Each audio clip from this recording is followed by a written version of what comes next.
In my mind, functional medicine is very analogous to regenerative agriculture. It's a biological systems-based approach to medicine, much like regenerative agriculture is a systems-based approach to agriculture. Hey everybody, Dr. Axe here. Today I've got a special guest. It's Jeff Tkach, and today we're going to be talking about regenerative agriculture. We're going to be talking about healing your body using food as medicine. And Jeff is part of the Rodale Institute. And you've probably heard the name Rodale. I mean, from it, we've done things like different types of magazines and publishing companies and things like that in the past over the years as well. But we are going to dive in and talk about regenerative agriculture. And you guys may know this, but myself and Jordan Rubin co-own about 5,000 acres of certified organic land where we do permaculture, we grow moringa, we grow our own hemp and CBD plants, elderberry, all kinds of things. But excited to have an expert on the line with us. Jeff, hey, welcome to the show. Hey, Dr. Axe, what an honor it is to be here today with you. Thank you so much for having me. Yeah, well, Jeff, I want to dive right in. You know, one of the things I was so intrigued by is reading about up on your childhood and what sort of led you into, you know, being part of Rodale as a company. Talk to me about what got you, into this, regenerative agriculture, I guess food is medicine company. There's really two major phases to my own health journey. The first started as a young adolescent where I grew up in a household raised by wonderful parents, but had a number of health issues at an early age. Things like asthma and severe allergies that led me to ultimately become obese. And somewhere around the age of 13, I just sort of had this light bulb moment. It was my own personal epiphany where I told my parents, I don't want to live this way anymore. And I believe that food could be my path to healing. So I remember very distinctly as a 13-year-old boy, literally giving my mom a article that I read in a magazine called Men's Health, which I later learned was published by this publishing company called Rodale. And I said, Mom, I want you to go and buy me everything that's on this grocery list because I'm going to change the way that I eat. And I think she was dumbfounded by that, but encouraged. And she went out and did exactly that. And I put myself on a new diet, a new lifestyle. I started exercising, and little by little, I got off all of the medications, all of the asthma and allergy drugs that conventional medicine was asking me to take that were actually making me feel worse. And by the time I hit my teenage years, I was completely free of that. So then if you fast forward to in my years in college, I pursued a degree in marketing. And as I came to the end of those 4 years in college, I decided, well, where can I possibly work that would allow me to marry my passions for health and wellness with my background in my education? And it landed me on this media company in Eastern Pennsylvania called Rodale, where I ended up spending about 16 years of my career. And during that time, I became publisher of several of the products, the magazines and brands that were run by Rodale, which were some of the most respected health and wellness products out there, like prevention and organic gardening. And through the context of that work, it ultimately led me to this nonprofit organization called Rodale Institute, which I'm imagining we're going to get into here on the show. Yeah, absolutely. Well, I think it's always great when you get to work in your area of passion, right? I know for myself, man, I love what I do every single day, being able to lead a team, teach people, the principles of natural health, formulate some transformative, natural nutritional health products. And again, I love being able to hear when somebody is in their area of passion. I know one of the reasons you're so passionate is, again, I know you had a health struggle. One of the things I remember reading about is, you were sort of in this conventional medical system, would diagnose with things like Lyme disease, weren't getting better. Tell me about that and how you got well. Yeah, that came later. So as I mentioned a moment ago, there was really two major defining moments in my life. The first one came at a young age that set me on the path to work in the publishing industry. But about 3.5 years ago, I was really at the zenith of my career in the media industry.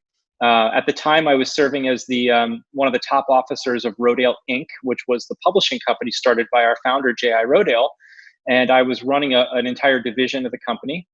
And I'll mention that during that same year, I got invited to serve on the board of directors of the Rodale Institute, which is the nonprofit that J.I. Rodale started. And around October of 2016, I became mysteriously ill. I have always been a very proactively healthy person, physically fit, followed a good diet and lifestyle, but I fell ill one day and I really, honestly, I made the mistake of not having a good family doctor.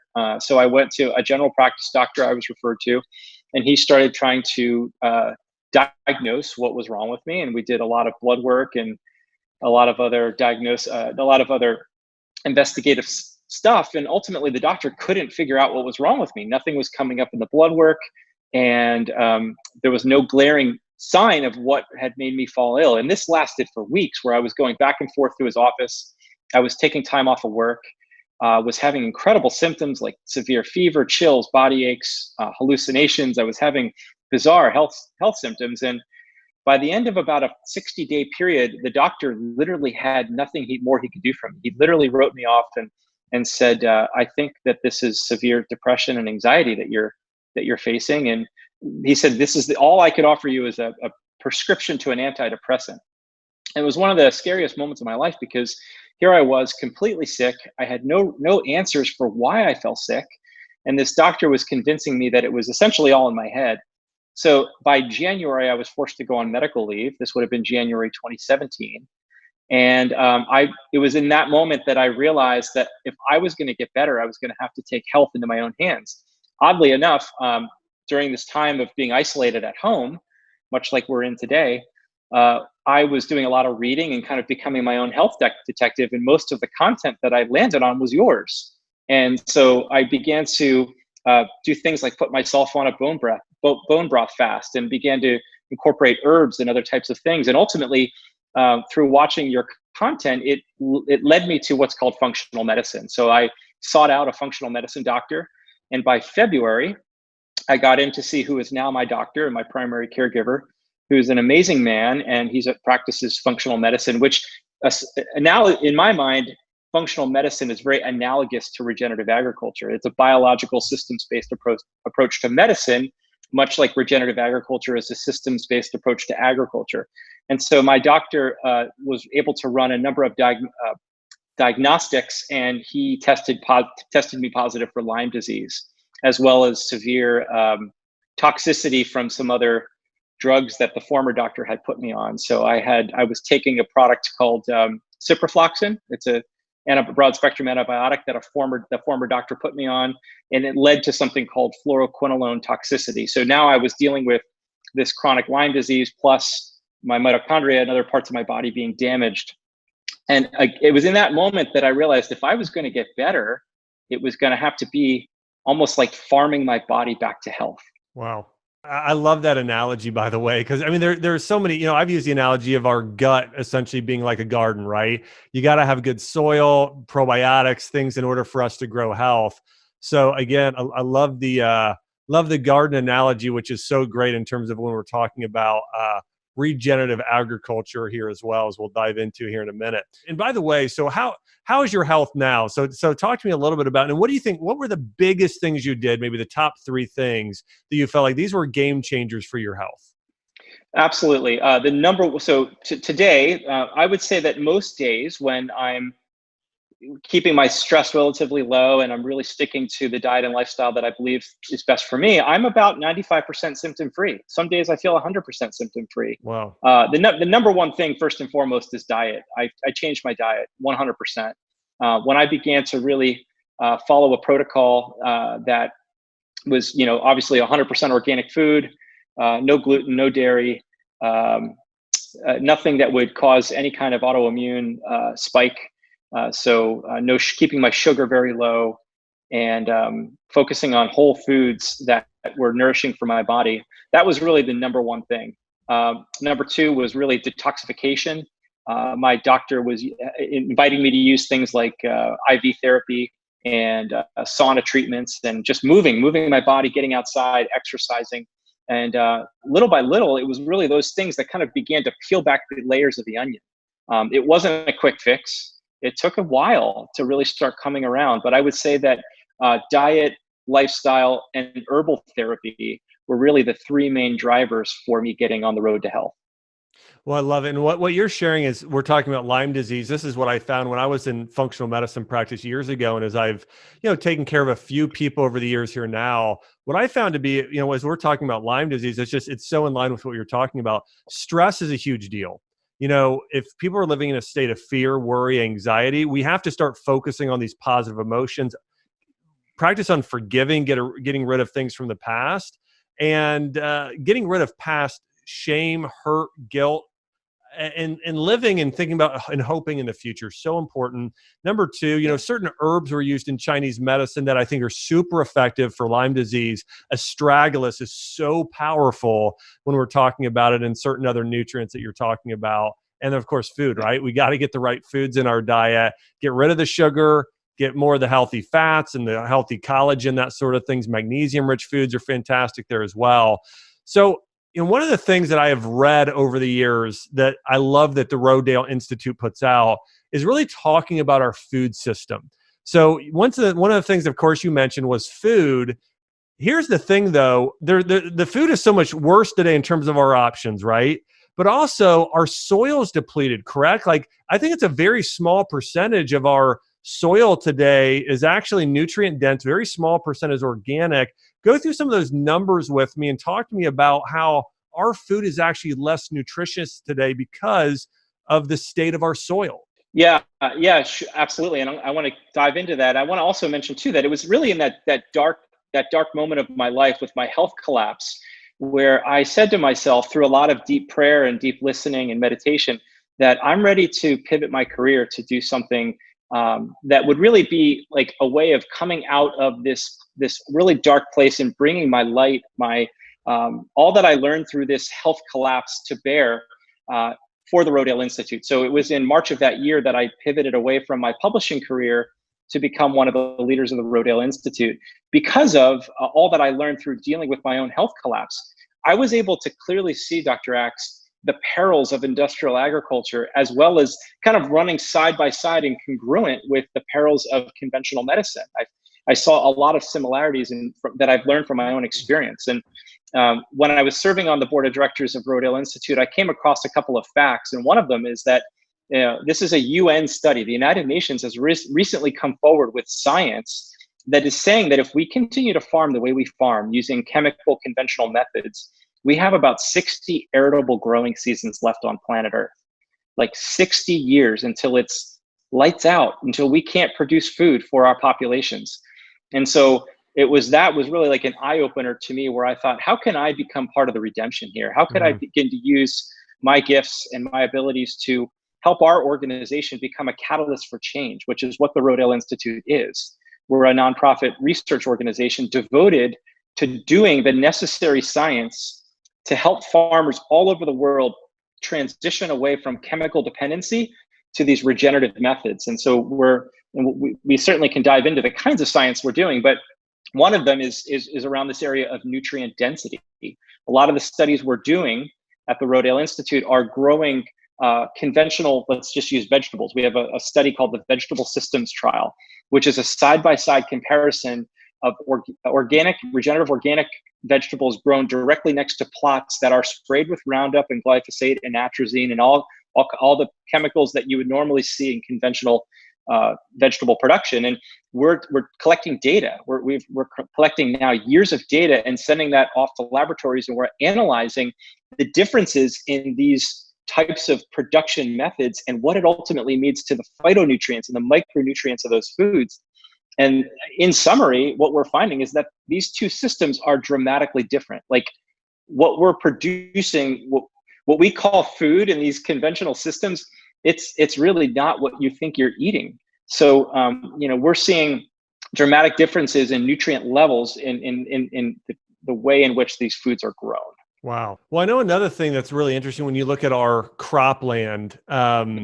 Let me ask you, what % is organic today? Because I know for myself, I'm a big consumer of organic foods, and I recommend organic foods. But about what % in the U.S. of food is organic? Yeah, currently, 1% of all farmland in the United States is certified organic. So only a mere 1% is certified organic. 6% of our total, 6% of the total food purchased at the grocery store is certified organic, and 15% of all produce that we purchase is certified organic. So 80% of all households in the United States have purchased at least one certified organic item in the last month. So in some ways, there's a high degree of participation. However, we're having to net import most of the organic food we're consuming. So we Mm. have consumer demand, but we haven't been able to help enough farmers make the leap and the transition to begin to produce the food that we want to purchase. You know, one of the things I know that's really common in America today is we produce a lot of cereal grains. Yes. You know, wheat, for example, is one of our largest crops. Corn. Talk to me about what percentage of cereal grains are we growing, and then how do those compare the nutrient density of these grains to vegetables? Yeah, I mean, the big commodity crops that we grow around the United States and around the world are corn, soy, and wheat. Most of all of that which we grow is most of it in the United States doesn't even go to food consumption. So a lot of the corn and the soy that we're growing are going to things like industrial applications and glues and dyes and pigments and paints. I'll just give you one example, Dr. Axe. In Iowa, where Rodale now has a satellite campus, 98% of the quote food that is grown in Iowa doesn't stay in Iowa. So most of the corn and soy is getting exported. It's getting exported for industrial applications and industrial uses. And people that live in the state of Iowa, in most places, cannot buy fresh organic food anywhere. So Wow. that's pretty sad. I mean, that's pretty sad. So yes, we are a lot of the grains that we're growing, some of them end up in our processed foods. A lot of the cereals that we see in the grocery store aisles are genetically modified. They're grown in a very non-regenerative manner using a chemical intensive high tillage agriculture. And the nutrient density of those grains is little to none. Wow. Yeah, one of the things I know, obviously, I've encouraged over the years is we got to get more vegetables and fruits. I mean, that seems so common sense, but yet Right? today people are consuming so many grain products still in everything they eat when they know your diet primarily should be consuming vegetables more than anything, some fruit, especially berries. Getting more of these in our diet is so important. It's so interesting as well due to the way that our farming is set up with doing all of these grains. It's displacing trees. I've heard people say before, and everybody has their different opinion, but that consuming meat is bad for the environment. In fact, consuming meat is good if you're eating consuming wild Absolutely. grazing animals. Talk to me about that, about which is worse for the environment, consuming grains and grain farming or wild caught meat? Oh my gosh. Well, that's a great question. I think that we have become so divorced as a society about where our food comes from and how it was produced that most people don't even understand how farming works. Yeah. Farming is a biological process that involves both animals and humans and soil connection to soil.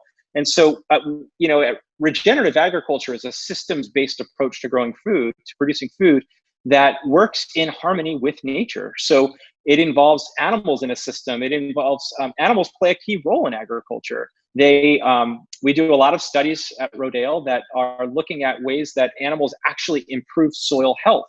So when you do high intensive grazing on land that you were just growing a rotation of small grains on, when you bring those animals through, it's actually putting more nutrients into the soil, which is then drawing carbon out of the atmosphere and storing it at deep depths. So, agriculture, we can actually eat our way out of this whole climate change, crisis that we face. So, yes, animals are a key system, are a key component to the system. And, we look at different animals raised on pasture and the nutrient density of the meat. When you actually take animals out of confinement and put them on healthy soil, healthy pasture, getting them eating a diet that Mother Nature always intended them to eat, that food becomes some of the most nutrient dense food one could possibly consume. It's powerful. I know, just to share a story, Jordan Rubin and I, when Jordan first purchased our property in Missouri, it was like a barren wasteland. I mean, it was dirt, it was rock. And the owner said, "Hey, it's probably always going to be like this." Well, with our cattle, we went to New Zealand, or Jordan specifically went to New Zealand, and learned something called the ultra high density grazing method. And we Yes. had the cows start grazing on this, again, there's a little bit of grass. Yeah. By 1 year later, it was lush green, as thick as you've ever seen any grass ever. Literally, we're talking about, hundreds of acres. I mean, Sure. so it's just so That's awesome. powerful as well, how fast you can change the soil, but also, how far we are from where we need to be. I mean, today, as you're saying, the carbon that we're missing, the nutrients we're missing in the soil, it's, and again, listen, everybody has their opinion about climate change. I'm not talking about that necessarily, but I will say this: you can change climate in an ecosystem through farming. Like we Absolutely. found, when you're growing more, the more grass that's in the area, actually, the more it'll rain. A lot of Yeah. times, the more certain animals will come there. It's a lot of the stuff you're saying. Well, I mean, and just the opposite is true. We're seeing that in the Central Valley in California. We've changed entire weather patterns because of the way we manage farmland. yeah, We have literally, and the reason it's not raining in California, or we're seeing such inconsistencies in weather patterns, is because of how we've changed agriculture. And that once very lush region is now almost becoming a desert wasteland.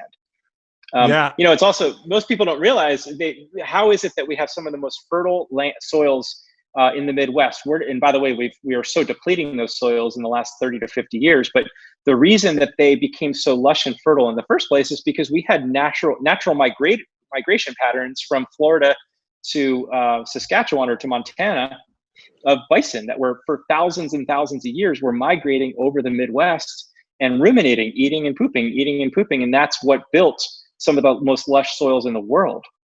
I couldn't agree more. And, if people are talking about climate change, I want to say this: the thing that is actually the air pollution and some of what we have going on there obviously isn't the best. And that can affect our environment. But in terms of the climate, not as much. What's affecting our climate regionally, if anything, is our farming. There are companies, of course, we could talk about.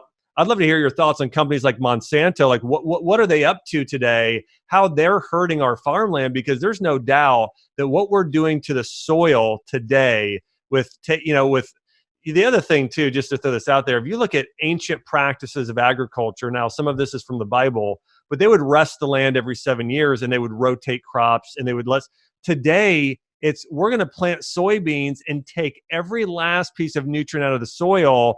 And then we're going to have plants that essentially have no nutrients. And that's what we're eating today. So sorry, that's my own little tangent. But just to say, Jeff, like, I would love to hear your thoughts on, the state of our soil you talked about, but also which companies today are destroying the earth the most? Wow. That's a big question. And by the way, I completely agree with everything that you just said. Basically, most of the major food companies, and by the way, I think we all vote with our dollar every moment of every day. That's So right. we as consumers, we choose. We've decided as a society that we want cheap food. In 1960, we were spending twice as much on food than we were on healthcare. Today, we're now spending 3.2 trillion on healthcare to our 1.6 trillion on food. So we are still paying. We're still paying. We're just paying, on the back end. We're paying for it in other places. We've externalized the price of food. So therefore, multinational companies, in the name of profits, have responded, and they've produced what we asked for: cheap food.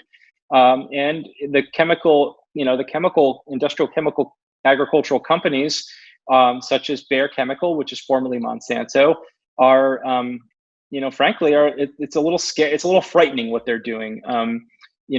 They were purchased by Bayer, so now the world's largest food company, Monsanto, was purchased by the largest pharmaceutical company, Bayer. And in some ways, they have a monopoly on our food system, and in some ways, they're one of the largest players in our healthcare system. So they're forcing this cheap, nutrient deficient food on us. We get sick, and then where do we go? We go to the doctor. We become ill with diabetes, and these drug companies purport to have the answer. So we're really caught in this vicious cycle. And the biggest food companies like the Krafts and the General Mills of the world are responding with the kind of food we're all demanding in the marketplace: is cheap, nutrient deficient foods.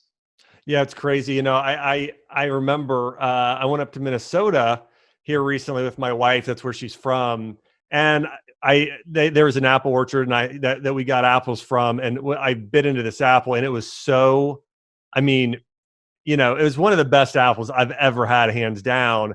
And so even when we're buying organic or having stuff shipped in from other countries, even if it's organic, it tends to be pretty good. But I'd love to hear your thoughts on this. How do we go beyond organic? I mean, organic is a certification saying we're not spraying things with chemicals. Right. But it doesn't necessarily mean that that plant has to be as nutrient dense and as nourishing as possible. What are the ways that we can go beyond organic in our farming to create the ultimately, food like it should be, very, very nutrient dense? Yeah, great question. This is the question of our time right now. So our founder, J.I. Rodale, in 1942, coined the term organic as it's used today. Wow. Our mission statement that J.I. Rodale actually wrote it on a chalkboard in May of 1942. And he said that healthy soil equals healthy food equals healthy people. Wow. And that's been our guiding principle for 70 years. But then what's interesting is along came his son, Robert Rodale. In the 1970s, Bob Rodale became the leader of Rodale and Rodale Institute. And he was a world traveler, and he would often see the word sustainable, and he hated that word. He thought the word sustainability meant everything and nothing. So he began to use the word regenerative agriculture. So our founder, J.I., coined the term organic. His son, Robert, coined the term regenerative agriculture. And Rodale Institute has recently launched the highest bar standard in the food production industry. So we've launched the Regenerative Organic Certification. If you go to regenorganic.org, you can read more about that standard. But you're absolutely right, Dr. Draxe. Just because something is certified organic doesn't say anything about how that farmer treated the soil. It doesn't say anything about how the farmer treated the people working in that farming system. And it doesn't say anything about how the animals in that system were being treated. So this new high bar standard, regenerative organic, it really is a holistic systems-based approach to farming that focuses first and foremost on soil health, but also on every other component in that system. And the reason for this is that Bob Rodale felt that if we're farming in a regenerative way, well, guess what? The soil gets healthier over time. If the soil gets healthier over time, the food gets more nutrient dense, and the people consuming that food get healthier. And the farmer becomes more economically prosperous, and the community prospers. Everything in the system gets better over time.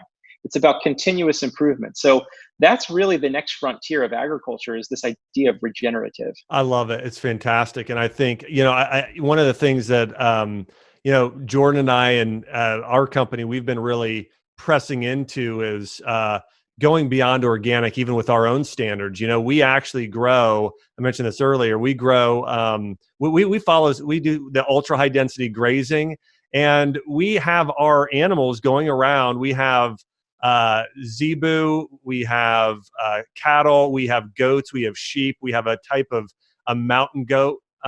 We have Awesome. we have chickens, we have yaks, we have water buffalo, but all You of are these, kidding me. yeah, no, we have all of these animals that go through and they feed and fertilize our soil. And on our farm, we actually grow some of the things that now we're going to put in our products, like elderberry, like moringa, like some of the things we do, our essential oils. But it just, anyway, so like I get excited about this because I'm able to see our farm and what we're doing out there, and our hemp and CBD products and what we're doing there. But again, regenerative agriculture, it absolutely is the future. And I really hope that more people can, follow the lead that you guys have done with Rodale Institute, because it is so important. It's important for our environment. It's important for the health of ourselves and generations to come, our legacy. Like I think about, my kids and what they're going to be eating in the future, and how important it is for them to have access to this type of food and these sort of ingredients that can go into supplements and that people can get every day. So I love it. Yeah. I really want to get down to the farm someday, by the way. I've been hearing a lot about it. Oh, yeah. If I can encourage one thing of your audience, I think that it's really incumbent upon all of us to get to know a farmer. I think people ask me all the time, Jeff, what can I do? In light of the picture you just painted with the depletion of our soils, the decimation of our soils, what can I do? And I would say, have a relationship with a farmer, with someone in your community that is stewarding the soil, that is doing farming the right way, that is going above and beyond to grow the most nutrient dense foods. We need to become more localized in terms of where we get our food. We need to have a relationship with the soil in which our food comes from. And every one of us can do that with the access in farmers markets. I think farmers markets are a growing trend, and that excites me here in the United States. I think we are now getting access once again to local farmers that are doing the right thing. And, we all should just take time to get out in nature, get to go visit a farm, get to know a farmer, join a CSA. It's a great way to support farmers doing the right thing. Yeah, I totally agree. A CSA is fantastic. Chelsea and I visit two farmers market here in the Nashville area, the Nashville Farmers Market and the Franklin Farmers Market. And we'll buy duck eggs there. We'll buy bones to make our own bone broth. We buy loads of our vegetables there and other things. So I want to encourage everybody, go to your local farmers market, get connected there and know a farmer. Well, Jeff, I want to say, hey, thanks so much for coming on today's broadcast. And I'm just, again, so excited and thrilled with what you guys are doing at the Rodale Institute. And hey, thanks so much for coming on and also sharing your health journey and these principles of regenerative agriculture. Yeah, well, thank you, Dr. Axe. It's been a true honor, and I'm delighted. I would encourage everyone to visit rodaleinstitute.org if they want to go deeper on anything we talked about today.